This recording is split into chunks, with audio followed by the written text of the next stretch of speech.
안녕하세요. 저는 이번 주에 단백질에 적용되는 자연어 처리 언어 모델에 대해서 한 편의 리뷰 논문과 한 편의 실험적인 논문을 저널 클럽으로 준비를 하였습니다. 네, 첫 번째 논문은 리뷰 논문으로 Computational and Structural Biotechnology 저널에 2021년에 발표가 된 논문입니다. 제목은 The Language of Proteins, NLP, Machine Learning and Protein Sequences고 제목에서 알 수 있듯이 내용은 자연어 처리에 이용되어 온 언어 모델에 특히 머신러닝과 딥러닝을 활용을 한 언어 모델들의 발전사와 그리고 그 언어 모델에 적용되는 모델들이 어떻게 단백질 시퀀스 영역에서도 적용이 되어 왔는지 그 발전사들을 함께 다루고 있는 그런 논문입니다. 자연어라는 것은 우리가 일상에서 사용하는 말과 글을 의미를 합니다. 자연어 처리는 인공지능의 한 분야로서 언어 모델과 머신러닝을 이용해 텍스트와 데이터를 처리하고 해석하는 분야입니다. 자연어는 단어 또는 글자의 나열, 즉 스트링의 형태로 이루어져 있으며 로컬 혹은 글로벌 프로퍼티를 갖습니다. 로컬 프로퍼티는 문서 내에서 특정 문장 혹은 문장 내에서 특정 단어 혹은 글자와 같이 텍스트의 일부가 갖는 특성을 의미합니다. 이를테면 각 단어의 품사, 즉 동사, 명사 등을 구별해내는 작업을 이러한 로컬 프로퍼티를 인식하는 작업이라고 할 수 있을 것입니다. 글로벌 프로퍼티는 이와 다르게 문장 전체 혹은 문서 전체가 갖고 있는 특성을 의미합니다. 문장 전체가 어떤 언어인지 파악하는 것, 문장의 토픽이 무엇인지 파악하는 것과 같은 작업이 글로벌 프로퍼티를 인식하는 작업이라고 할 수 있습니다. 이러한 성질은 단백질에서도 유사하게 나타나는데요. 단백질은 20개의 아미노산으로 구성된 아미노산의 나열 형태로 만들어집니다. 또한 글로벌 및 로컬 프로퍼티를 갖고 있습니다. 먼저 로컬 프로퍼티를 살펴보면 단백질 서열 내의 특정 영역에 2차 구조 혹은 서열 내에 존재하는 시그널 펩타이드 영역, 액티브 사이트 영역 같은 것들이 있습니다. 글로벌 프로퍼티로는 단백질이 유래한 오르거니즘의 정보라던가 혹은 서브셀룰러 로케이션 같은 것들이 있을 수 있습니다. 이 각각의 주제 모두가 단백질학에서 상당히 관심 있게 다뤄지고 있는 주제들이죠. 또 한 가지 자연어와 단백질 언어 사이의 주요한 공통점 중 하나는 정보의 완결성입니다. 문장은 문장 그 자체로 문장의 고유한 의미를 담고 있습니다. 즉, 문장이 품고 있는 정보가 문장 자체에 대부분 나타난다는 뜻이죠. 단백질 역시 마찬가지입니다. 단백질의 기능, 특성, 2차 구조 등에 대한 정보의 대부분은 단백질 그 자체에서 찾아볼 수 있습니다.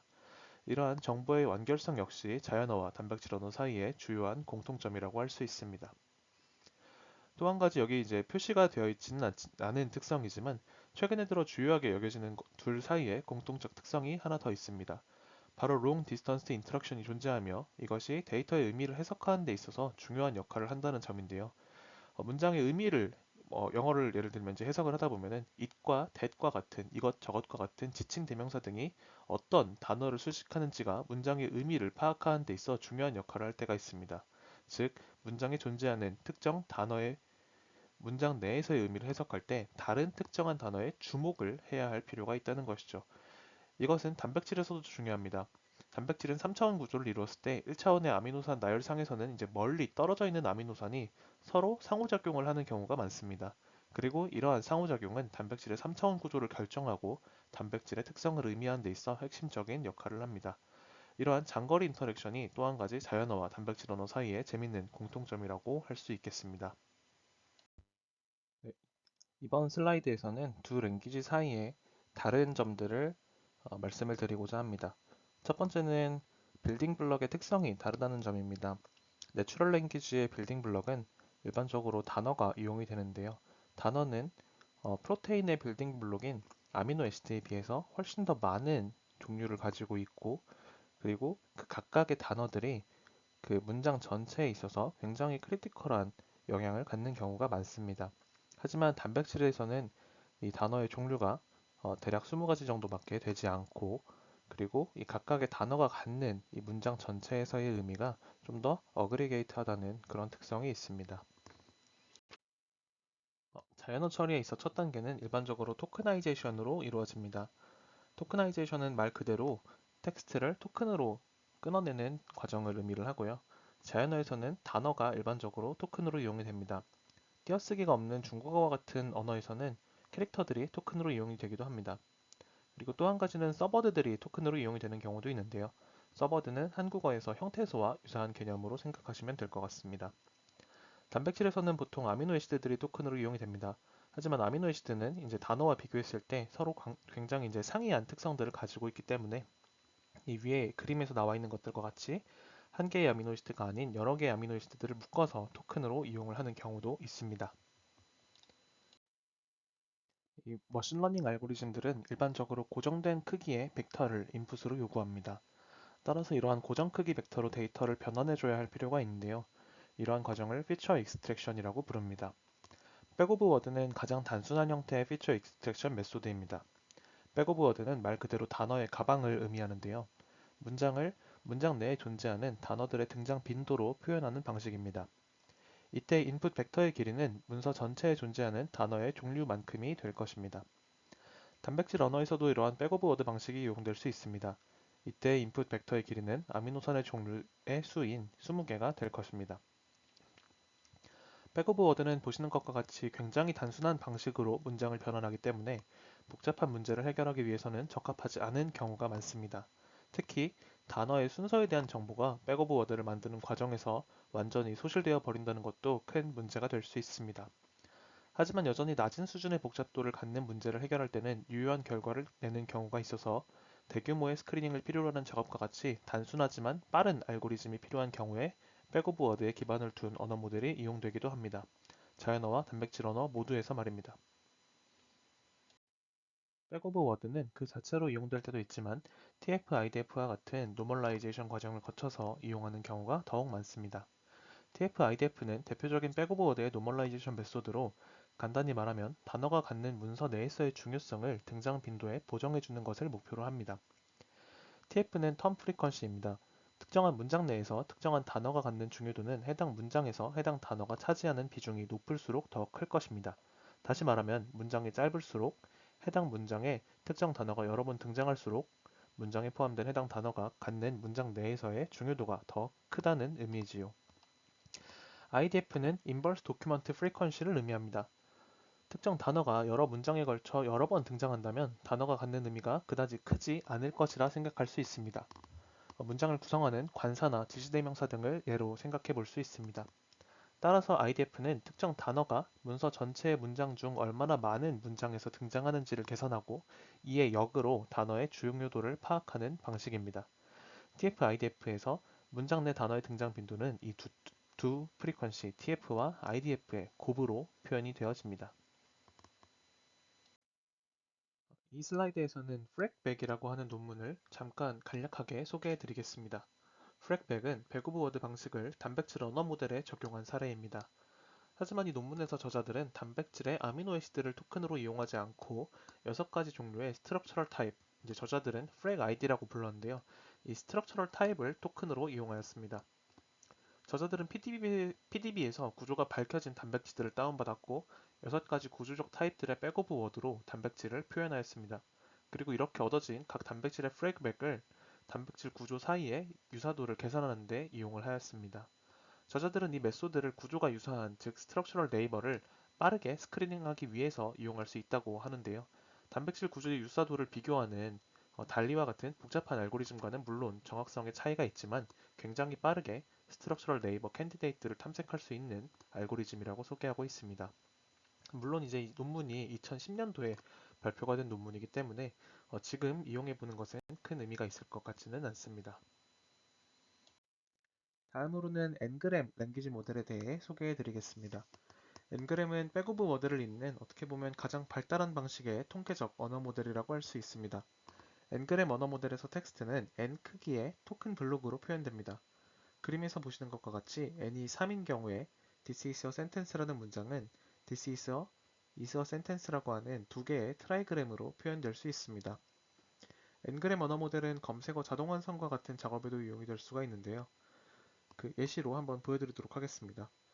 브라운 팍스라는 문구를 입력했을 때 브라운 팍스 다음에 점프스라는 단어가 올 확률은 브라운 팍스라는 2g이 학습 데이터 전체에서 등장하는 빈도 중 브라운 팍스 점프스라는 3g이 등장하는 빈도로 계산이 될 수가 있습니다.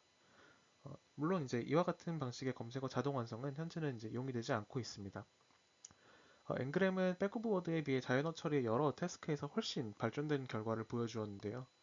엔그램에서는 백오브 워드와 달리 단어의 등장 순서도 일부 고려할 수 있으며 단어와 단어 사이의 관계성을 파악하는 데 훨씬 유리하였습니다. 하지만 이제 엔그램에는 명확한 문제점 역시 존재하였습니다. 첫 번째는 이제 스파르시티 프로블럼입니다. 문서에 등장하는 이제 단어의 종류가 많아질수록 그리고 n의 크기가 커질수록 각각의 n그램이 등장하는 빈도는 굉장히 낮아지게 됩니다. 하지만 이제 n을 너무 작게 설정할 경우 n그램의 퍼포먼스는 백오브 워드와 크게 다르지 않아집니다. 즉, n의 값을 선택하는 것이 트레이드 오프 문제가 되는 것입니다. n이 커지면 일반적으로 퍼포먼스는 좋아지지만 스파르시티 프로블럼이 발생하는 빈도도 역시 증가하게 됩니다. 하지만 n을 너무 작게도 설정할 수 없게 되는 것이죠. 그래서 자연어 처리 영역에서는 n그램 이후로는 이러한 통계적 언어 모델이 더 이상 나오지 않습니다. 대신 통계 언어 모델 대신 머신러닝을 이용을 하는 머신러닝 언어 모델들이 이제 이후에 등장을 하게 됩니다. 프로테인에서는 n그램과 유사한 개념인 K머가 굉장히 다양한 방식으로 이용되고 있습니다.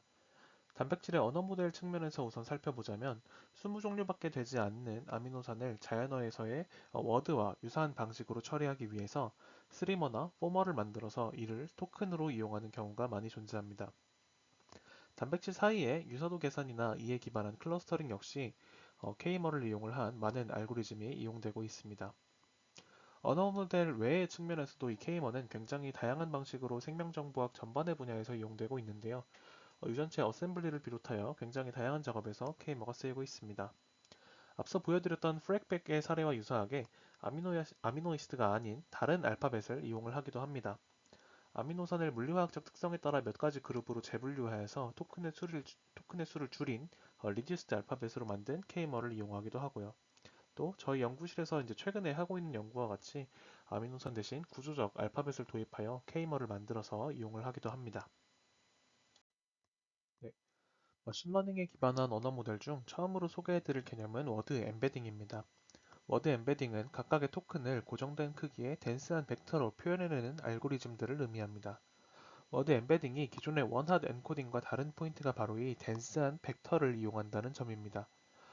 워드 엠베딩 이전의 방식인 원핫 엔코딩 방식에서는 각각의 토큰들이 인풋으로 이용될 때 단어 크기만큼의 길이를 갖는 1차원 바이너리 벡터로 표현이 되었습니다. 예를 들어 총 1000개 종류의 단어가 있고 어, 독이라는 단어가 할당된 토큰이 541번이라고 가정해 보겠습니다. 이때 독이라는 단어가 원핫 엔코딩이 되면은 0이 1000번 나열된 벡터에 541번째 값만 1로 치환된 벡터로 표현이 되게 됩니다.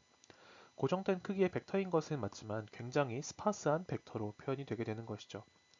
또한 이 541번째라는 번호는 독이라는 단어에 단순히 할당된 번호일 뿐 어떠한 단어의 의미도 담겨 있지 않습니다.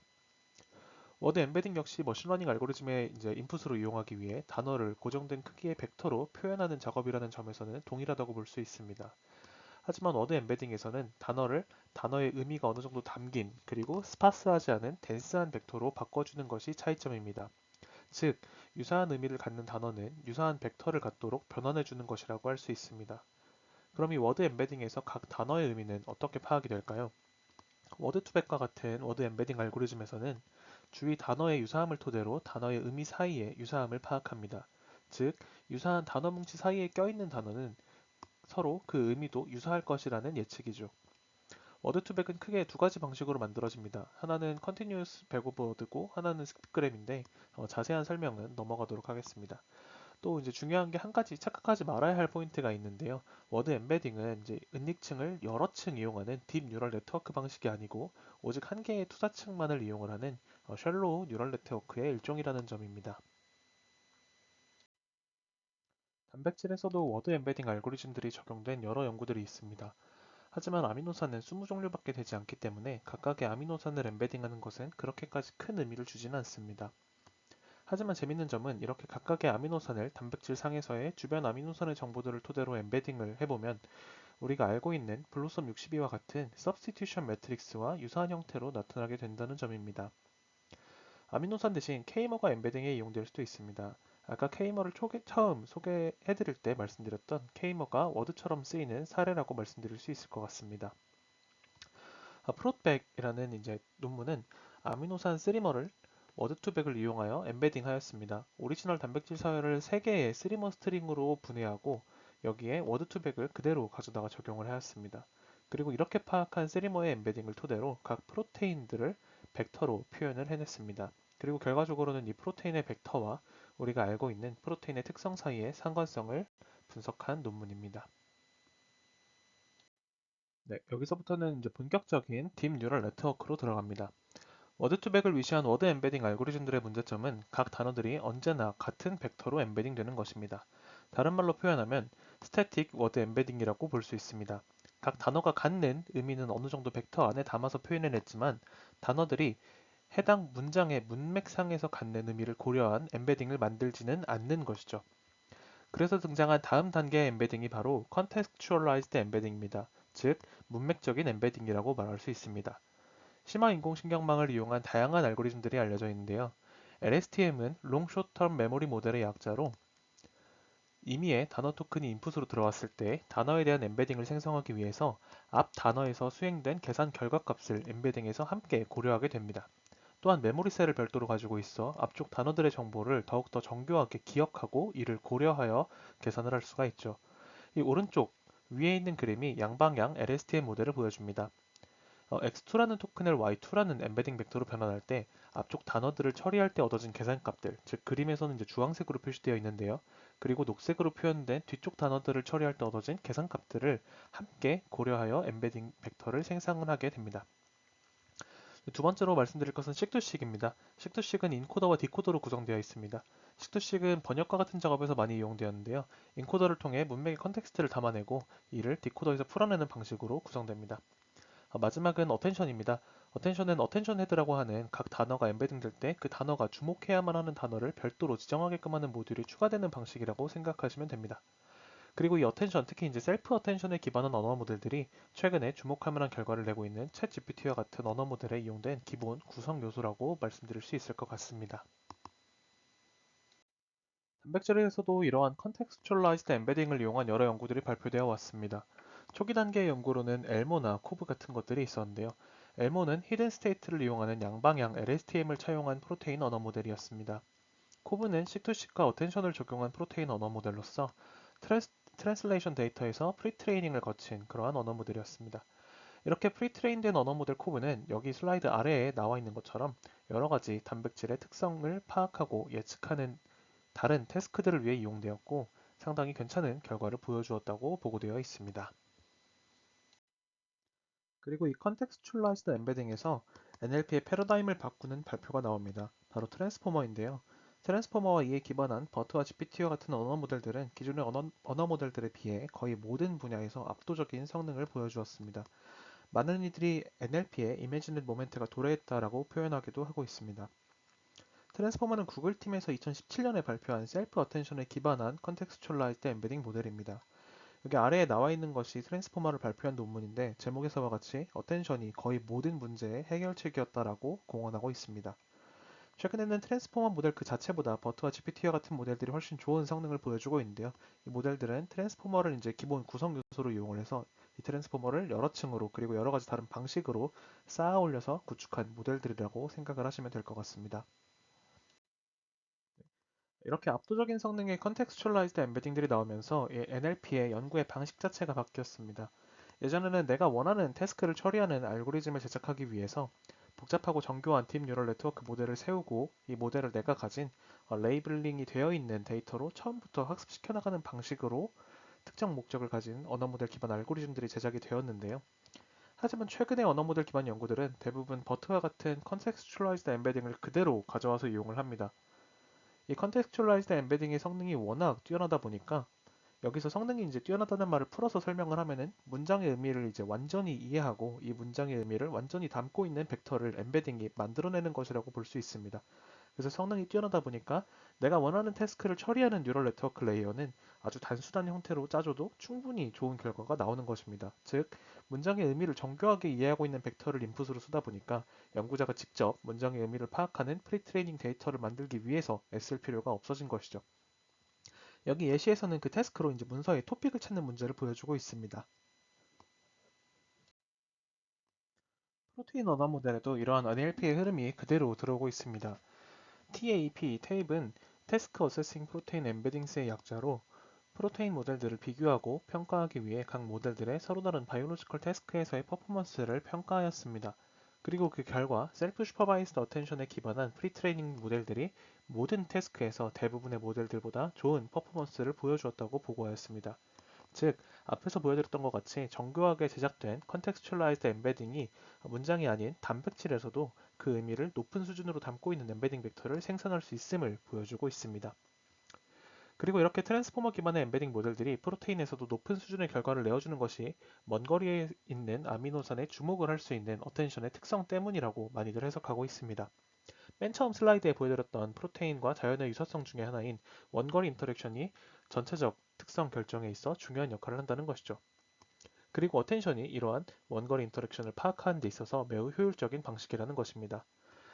그리고 에볼루셔너리 스케일 모델, 줄여서 ESM은 이제 메타 페이스북 연구팀에서 발명을 한 프로테인 랭귀지 모델인데요. 현재 나와 있는 것 중 가장 큰 프로테인 언어 모델로 이제 다음 논문에서 소개를 해드리도록 하겠습니다. 네, 두 번째 논문입니다. 두 번째 논문의 제목은 Biological Structure and Function Emerge from Scaling Unsupervised Learning to 250 Million Protein Sequences라는 제목의 논문이고요. 메타 AI 팀에서 2021년에 PNAS 페이퍼에 발표한 논문입니다. 실제로는 이제 이게 ESM1 버전 내의 프로테인 랭귀지 모델들을 이 논문에서 보여주고 있는데요. 지금은 메타 AI 팀에서 ESM2라고 하는 두 번째 버전이 이제 현재 발표가 되어 있는 상황이고 논문도 나와 있습니다. 하지만 이제 이 ESM 모델의 특성 같은 것들은 이 첫 번째 논문에서 더 잘 소개를 하고 있기 때문에 일단 이 첫 번째 논문에 대해서 초점을 맞춰가지고 소개를 해드리도록 하겠습니다. 기본적으로 ESM은 트랜스포머에 기반을 둔 단백질 언어 모델입니다. 버트의 특성들도 약간 차용하고 있는 것으로 보입니다. 데이터의 학습은 프로테인 데이터베이스인 유니프롯의 유니팍 그리고 유니레프 50과 100을 이용하여 수행되었다고 합니다. 인풋 토큰은 K머가 아닌 AA 자체가 이용되었습니다. 프리트레이닝은 버트 논문에서 이용한 방식을 거의 그대로 차용하였으며 아래 표에 나와 있는 것과 같이 인풋 데이터, 그리고 레이어의 수, 그리고 어텐션 헤드의 수, 그리고 엠베딩 차원을 달리해가며 여러 개의 모델을 제작하였다고 합니다. 그래서 이렇게 만들어진 모델을 이용을 해서 모델들의 학습을 끝낸 후에 만들어진 모델들의 완성도를 평가하였습니다. 매트릭으로는 Exponentiated Cross Entropy, 줄여서 ECE라고 하는 매트릭이 이용이 되었습니다.